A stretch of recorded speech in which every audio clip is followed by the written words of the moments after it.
James బాండుల మాదిరిగా bond పేపర్లు రాసిచ్చారు కాంగ్రెస్ ఎమ్మెల్యేలు. గ్యారంటీ కార్డులు ఇచ్చి భద్రం చేసుకోమన్నారు.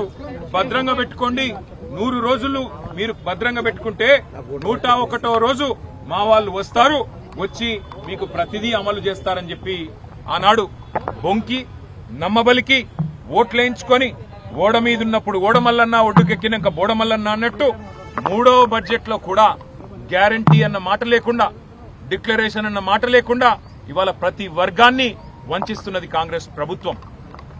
బలహీన వర్గాలకు 1,00,000 కోట్ల బడ్జెట్ అన్నారు. ఇది 3వ బడ్జెట్. మరి ఇప్పటికే 60,000 కోట్ల బడ్జెట్ పెట్టి ఉండాల, కానీ 3 కలిపితే కూడా 20,000 కోట్లు దాటట్లేదు.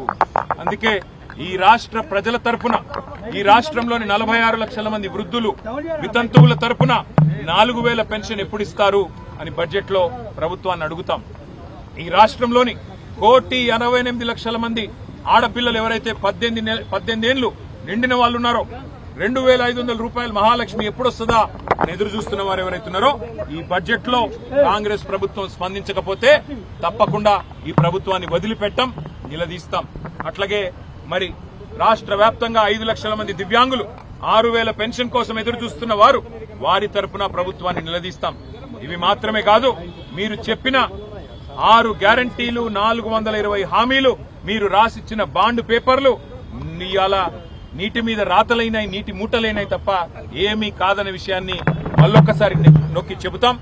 శాసనసభ సమావేశాల్లో, శాసన మండలి సమావేశాల్లో, బడ్జెట్ లో ఇప్పటికే ప్రభుత్వాన్ని అడుగడుగున నిలదీస్తున్నాం. అడుగడుగున వారికి నిరసన చెప్తా ఉన్నాం రాష్ట్ర ప్రజల తరపున. రైతు భరోసా 15,000 అన్నారు, కానీ ఆ రైతు బంధు 3 సార్లు ఎగ్గొట్టారు.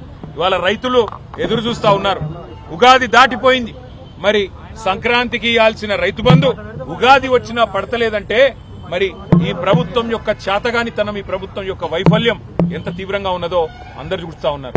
అట్లాగే 2 లక్షల ఉద్యోగాలని చెప్పి కేవలం 11,900 ఉద్యోగాలు ఇచ్చి ఇవాళ బొంకుతున్న ప్రభుత్వం, అబద్దాలు చెప్తున్న ప్రభుత్వాన్ని ఈ బడ్జెట్ లో మళ్లీ అడుగుతాం, నిలదీస్తాం. హామీలు నిలబెట్టుకోవాలని డిమాండ్ చేస్తాం. నిలబెట్టుకోకపోతే నిలదీస్తామని మళ్ళొకసారి చెప్తూ మీ అందరికీ ధన్యవాదాలు.